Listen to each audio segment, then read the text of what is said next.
The Judiciary Committee will come to order. Without objection, the chair is authorized to declare recesses of the committee at any time.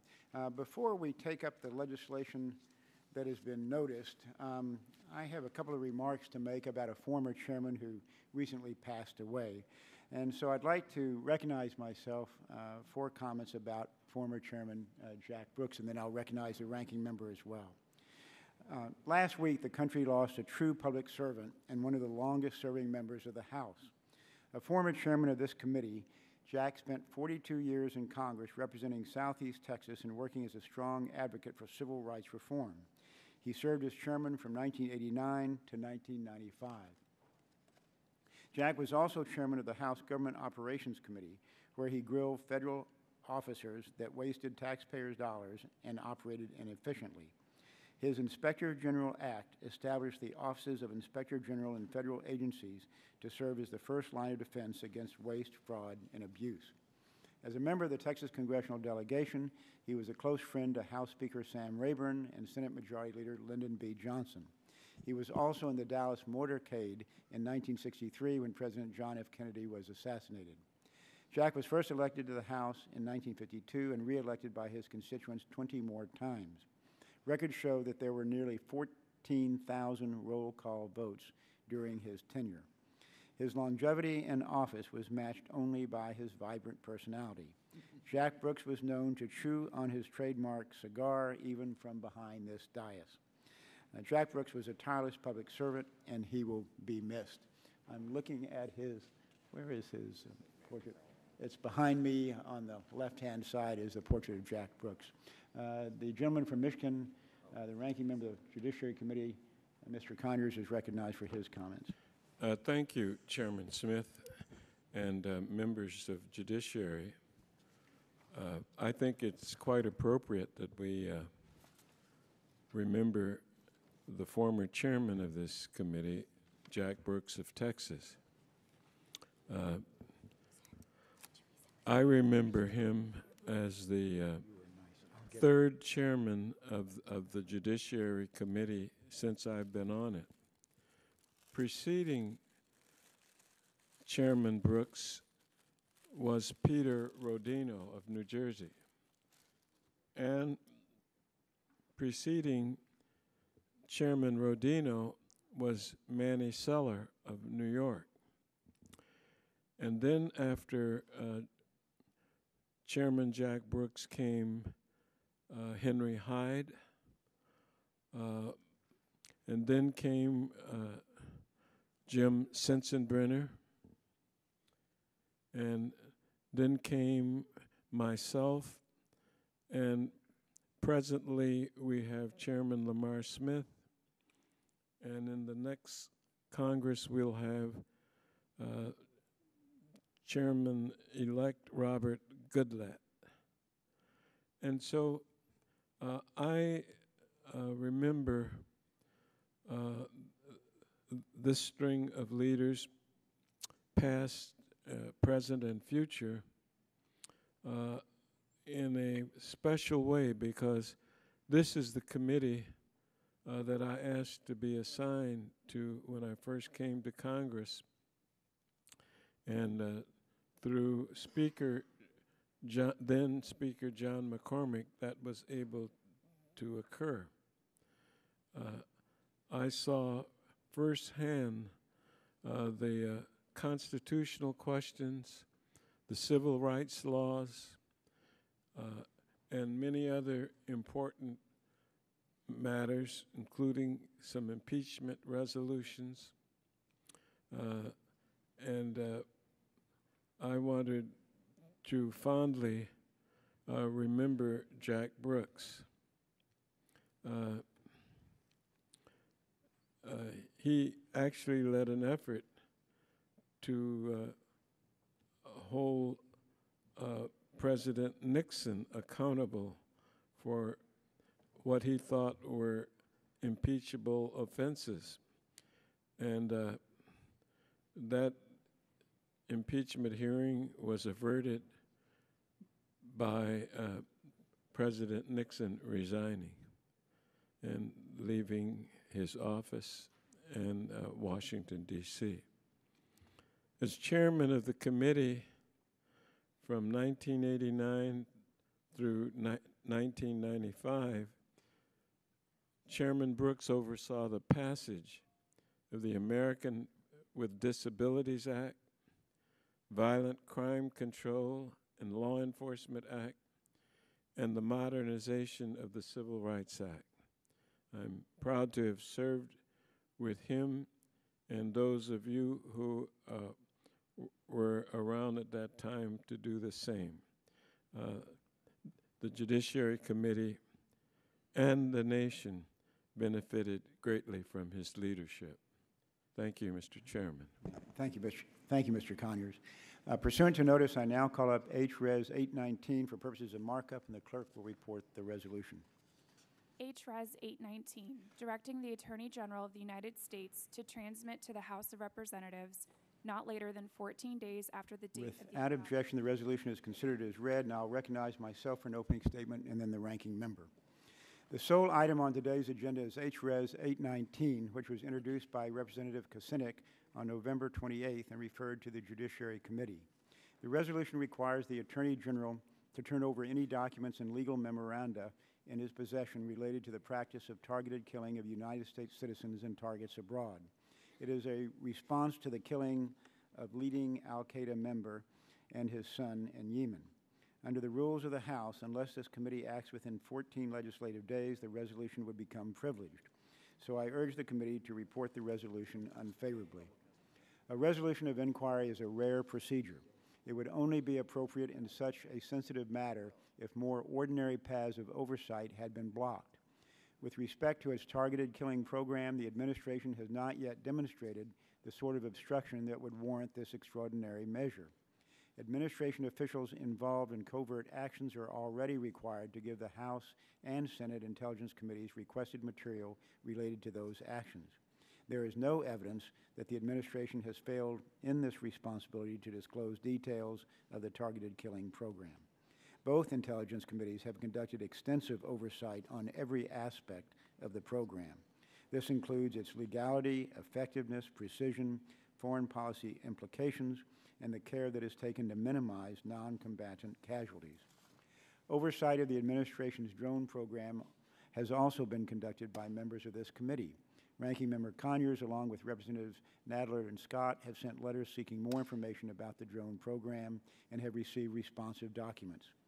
These members of this committee sent their latest correspondence just last week, and I trust that they intend to continue their dialogue with the Justice Department and will report back their findings. In a speech at Northwestern Law School, Attorney General Holder described the circumstances in which he believes the targeting of senior leaders of al-Qaeda abroad is lawful, even if the terrorists in question happen to be American citizens. The Attorney General argued that such a strike is appropriate only if three conditions are met. These are, first, the United States government has determined, after a thorough and careful review, that the individual poses an imminent threat of violent attack against the United States. Second, capture is not feasible. And third, the operation would be conducted in a manner consistent with applicable law of war principles, end quote. Some may disagree with the Attorney General's conclusions, and continuing oversight of the program is necessary. But the administration has made at least some effort to disclose the program's existence, its legal rationale, and the standards and protections the administration applies to the program. Congress's traditional oversight efforts are not yet at the sort of impasse that would justify a rare procedure like a resolution of inquiry. So I feel we should report this measure unfavorably. At the same time, all of us who know Congressman Kucinich recognize that his views are sincerely held, and we appreciate the public service he has given to our country. That concludes my opening statement, and the gentleman from Michigan is recognized for his. Thank you, Chairman Smith. And I commend you for your comments. And I want to begin by indicating that I think this is an incredibly important subject. And I'm not sure if it's going to be resolved this morning or not. I would like to work with you and other members of the committee to determine just what we might want to consider doing after today's action. I too have great respect for our outgoing member from Cleveland, Ohio, and I feel very strongly about this subject. Unmanned aerial vehicles raises a very serious concern for me because as a follower of Martin Luther King Jr., I believe that justice and peace requires that we try to live up to those goals to the maximum extent possible. I do not know what the Intelligence Committee has done with regard to this subject matter, and because most of their procedures are not public, but I would like to try to get an idea about it. This resolution directs the administration to transmit to the House of Representatives any documents and legal memoranda in the Attorney General's possession related to the practice of targeted killing of United States citizens and targets abroad. Now, the Obama administration was not the first to use unmanned aerial vehicles or drones in its hunt for suspected terrorists, but it has, over the past 4 years, apparently expanded the program dramatically. And I'm deeply concerned by reports that American citizens have been targeted in some of these operations. Signature strikes, where a drone target suspicious behavior rather than specific individuals, is a great concern of mine. I'm concerned that some of these individuals have been killed far from an active battlefield, and I'm concerned that the legal rationale for this program remains for the most part secret. Because of these concerns, the ranking member of the Constitution Subcommittee, Gerald Nadler of New York, the ranking member of the Subcommittee on Crime, Bobby Scott of Virginia, and myself have together written Attorney Holder on 3 separate occasions and requesting the legal and factual justification for these programs. We've also urged the Attorney General to make at least some portion of this analysis available to the public. And we, I think, made limited progress. The Attorney General and other senior administration officials seem to have begun to publicly discuss their rationale for targeted strikes. The Department of Justice has also provided some legal support for justification of this activity.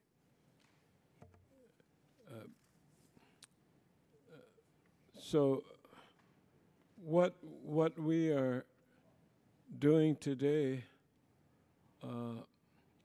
is something that the author of this resolution has not consulted, to my knowledge, with anybody on this committee about, including myself. And I think that this is an inappropriate way to begin the examination of questions of this magnitude. And I wanted to share these opening views with my colleagues, and I thank the chairman for his time. Thank you, Mr. Conders. Are there other members who wish to be heard? The gentleman from California, Mr. Ice, is recognized. Mr. Chairman, I'm going to support the decision not to support this resolution, but I would like to speak on the principle that Mr. Kucinich is rightfully so articulating, one that I believe this committee has exclusive jurisdiction in and needs to bring up in the next Congress. The rights, the civil rights of a U.S. person is something that has long been special. And we can all understand that this example would be a poor example to bring up to make a decision. This was a person, most of us believe, essentially renounced his citizenship, left the country and advocated violence, helped in an orchestrated way. But let us understand that unless there are a reiteration by this committee, by Congress, and by any administration, that a U.S. person does have special rights. As the ranking member said, Martin Luther King said things people didn't like in this country. He didn't say things that were illegal, and yet he was locked up at times for it. Had he left the country, would he have been a legal target for his advocacy, particularly if some said it led to violence?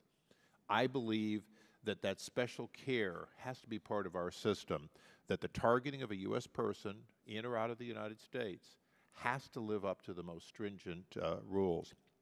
I disagree with one point that was implied, and that is that the Attorney General has cooperated.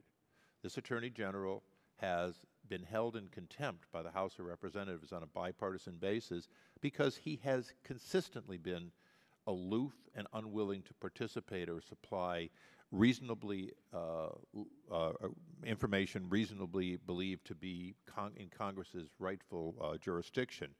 But that doesn't change the fact that the decision about U.S. persons, the laws related to U.S. persons, go beyond one example for which Mr. Kucinich wants underlying information, and it goes to the real question of, will this committee in the next Congress look at the civil rights broadly of American persons outside the United States and reiterate that, in fact, what you cannot be assassinated for in the U.S., you should not be assassinated outside the U.S.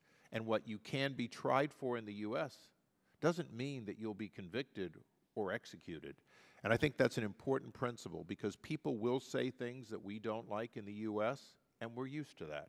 They'll say things we don't like outside the U.S., even denouncing our country, and I believe they'll still have that right.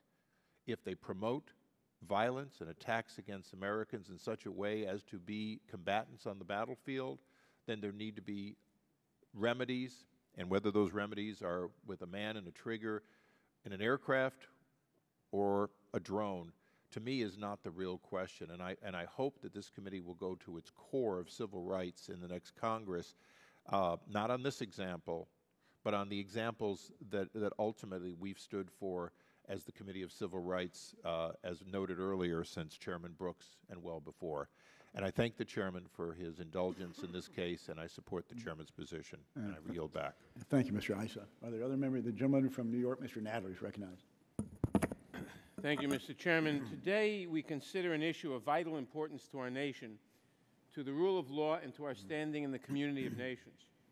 It has been reported that since 2004, the Central Intelligence Agency has conducted 320 drone strikes in Pakistan, killing at least 2,560 people, including at least 139 civilians. Another 55 strikes have taken place in Yemen. These strikes have been aimed either at specific individuals, so-called personality strikes, or at sites that show evidence of terrorist activity, referred to as signature strikes.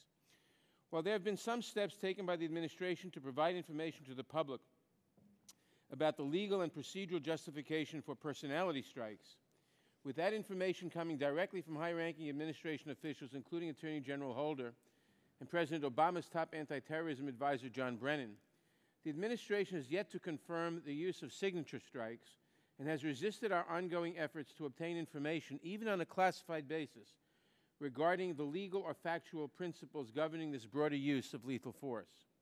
This has been frustrating, to say the least. Along with the distinguished ranking member of the full committee, Mr. Conyers, and the distinguished ranking member of the Subcommittee on Crime, Mr. Scott, I have pushed the administration to make more information publicly available and to provide this committee with information and briefings essential to enable us to fulfill our oversight obligations and to ensure meaningful review of executive branch actions. We have written to the Attorney General on several occasions, and we have been in discussions with the Justice Department and the administration for more than a year in an effort to obtain this information.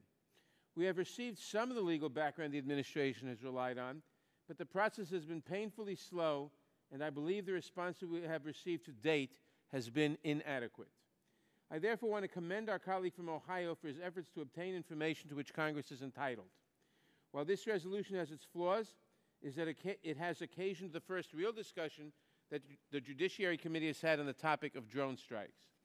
The power to wage war and to order the killing of any person, much less an American citizen, is perhaps the most awesome power the President has. The framers of our Constitution rightly place stringent limits on the authority of any one individual to take the nation down that road. It is the Congress that must take responsibility for declaring and funding any and all wars and for ensuring adequate oversight of how the President exercises the authority to wage war that he has been granted. The administration's case for its legal authority to execute the drone program relies largely on the authority granted by the Congress in the Authorization for the Use of Military Force, the AUMF, of September 18, 2001. This committee, as the guardian of the Constitution and the Congress, has an obligation to look very closely at any assertion of executive power, especially when it comes to the power to wage war. It is highly regrettable that the committee has not done so, failing entirely to hold even a single hearing to explore this critically important topic. And I hope that in the next Congress we will take a more active and bipartisan role in examining lethal targeting and the use of drones, the extent to which that use is lawful under the AUMF or under other legal authority, and whether Congress should act in some way on this subject. So I want to commend the gentleman from Ohio for his effort, and I look forward to working with my colleagues to bring greater clarity and legal accountability to this program in the future. Thank you, Mr. Chairman. I yield back. Thank you, Mr. Nadler. The gentleman from Texas, Mr. Poe, is recognized. Thank you, Mr. Chairman, and I want to thank you for your chairmanship of this committee. Appreciate your work on every issue. I will support the chairman's position on this resolution because I think procedurally this isn't the way to go. But I would like to echo some of the comments already been made. My concern is not why drones are used or when they're used, but the legal authority for the use of drones, whether it's against American citizens or signature strikes. And I would hope in the future the committee gets this issue, the legal authority for the use of strikes by drones overseas. We get that answer, and we can deal with the rest of the problems or the issues regarding drones overseas once we have concrete legal authority, if any, for the use of drones in this particular situation that is mentioned in Mr. Kucinich's resolution. So I look forward to dealing with that specific issue of legal authority, and I'll yield back my time. Thank you, Mr. Poe. The gentleman from Virginia, Mr. Scott, seeks recognition. Yes, please. The gentleman is recognized for 5 minutes. Thank you, Mr. Chairman. Mr. Chairman, obviously your rights when we're at war aren't going to be the same as your rights when we're not at war, and your rights overseas aren't going to be the same as your rights when you're in the country. But when you have a process that puts American citizens on a kill list, I think it's important to have clarity as to how you get on the list and how you ascertain the standards, apparently, that to get on the list, you have to be a targeted person, is a senior member of Al-Qaeda operative or allied operative. The person presents an imminent threat to the United States. Person cannot be captured, and the country in which a person is located has either consented to the strikes or has indicated its unwillingness to take steps necessary to ending the threat to the United States. Those seem to be reasonable standards, but there's no process to make sure you've got the information right. There's no question. You can't question the accuracy. You can't cross-examine the witnesses. Once somebody has, by whatever standard, whatever process comes to those conclusions, there's no right of appeal, and you're a target. We need clarity, as the gentleman from Texas pointed out, on the legal authority to do this, but also clarity on the process and the whatever checks and balances there may be. This information is extremely important. The resolution asks for that information, but as others have indicated, we're in the process of going back and forth, getting the information. Actually, the information that we're requesting is actually broader than what's in the resolution. Resolution just talks about targeted.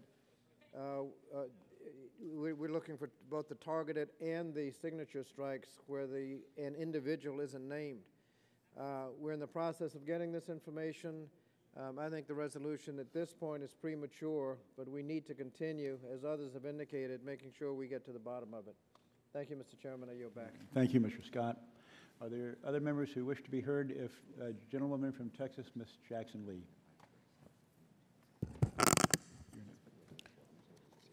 Thank you very much, Mr. Chairman.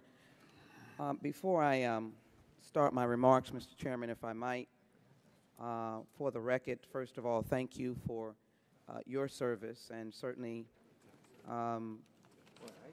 we have had some enormous successes during tenure, both you and Mr. Conyers, and I thank you so very much for the service and look forward to working with you, going forward. And I also want to add my remarks to the late Jack Brooks.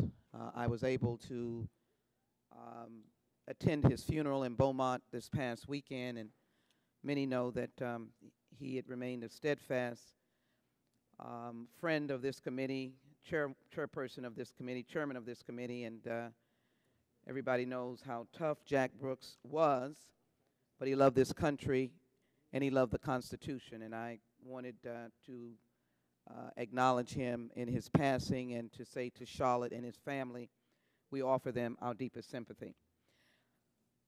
Possibly in the time that Jack Brooks was the chairperson here, he might have convened over a similar discussion had it been in his time.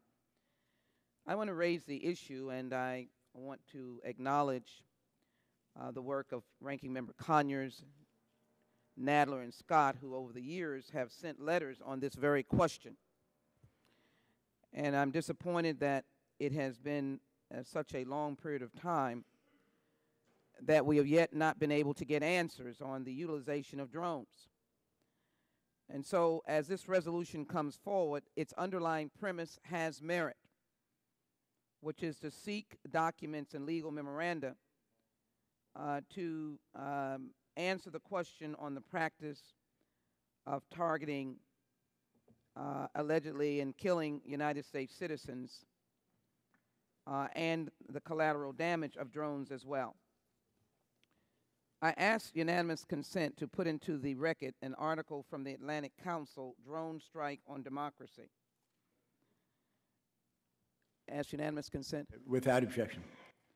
And take just a brief comment from this article, which speaks to the idea of the percentage of non-combatants killed, but according to at least one major study, has bred a climate of fear and resentment among civilian populations in those societies that we really would want to be an ally short of the horrific persons who engage in terrorism. When you think of an American citizen abroad, you think of the Imam in Yemen and his 16-year-old son. And we don't want to be associated with the likes of that individual. But I believe this committee has a responsibility, and I'm glad that we have opened this debate to project into the future a hearing about the utilization of drones. When you're in your district, you hear local police departments being excited about the utilization of drones. My concern is, what is the level of the invasion of privacy of American citizens both here and abroad? How is this tool, albeit a scientific genius, often showed off or often shown in some of our best spy movies, how can we ensure that we are protecting the constitutional rights of privacy, the Fourth Amendment, the protection against unreasonable search and seizures, if it can be interpreted as such? And I believe those questions should be answered. This is sort of the expanded realm and parameters of what this resolution is attempting to do. So members, as we move forward, I would hope that we would consider this as a very serious issue as we are considering the new advances in technology as relates to the privacy of the American citizen. We're going to have to address it. We look forward and ask that the administration address it. We know that drones can provide a safety net for the men and women of the United States military in harm's way. I'm glad for that. I celebrate that. But at the same time, where there is goodness, we have to address the question of how much damage it also brings about.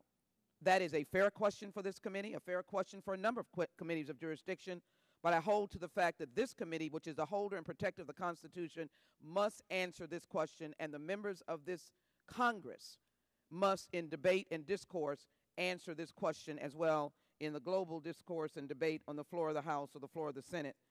So I add my support for the concept of what has to be done going forward, and it is most helpful that this resolution has opened up a vital and important debate, Mr. Chairman, as I yield, that coddles the Constitution, and that is the job of the House Judiciary Committee on behalf of the American people. Mr. Chairman, I yield back. Thank you, Ms. Jackson-Lee. The gentlewoman from California, Ms. Chu, is recognized. Well, I have many unanswered questions about how the U.S. is using drones abroad. I believe that members of Congress, and especially the Judiciary Committee, have a critical oversight responsibility to balance the national security of our nation with respect for the rule of law. For example, it's been reported that after one signature strike, another follows immediately, resulting in civilian rescuers being injured and killed. These drone attacks are leaving people afraid to go to group gatherings like weddings. Since 2004, the CIA has conducted 320 drone strikes in Pakistan alone. It's resulted in the deaths of 2,560 people, but what is very worrisome is the 139 civilians. There needs to be greater oversight in the use of drones. This resolution raises this issue, and I hope that this committee will look into this and other issues pertaining to it in the next Congress. Thank you. Thank you, Ms. Chu. I'm going to recognize myself for purposes of offering an motion, and I now move that the resolution be reported adversely to the House. The question is on the motion. Those in favor say aye. Aye. Opposed, no. No. In the opinion of the chair, the resolution is reported adversely, and the ayes have it. There being no further business, we stand adjourned. Let me say to members that there's a good possibility we'll have a markup of one bill next week, and that will conclude our business for the year. It's likely to be a bill by the gentleman from Texas, Mr. Poe.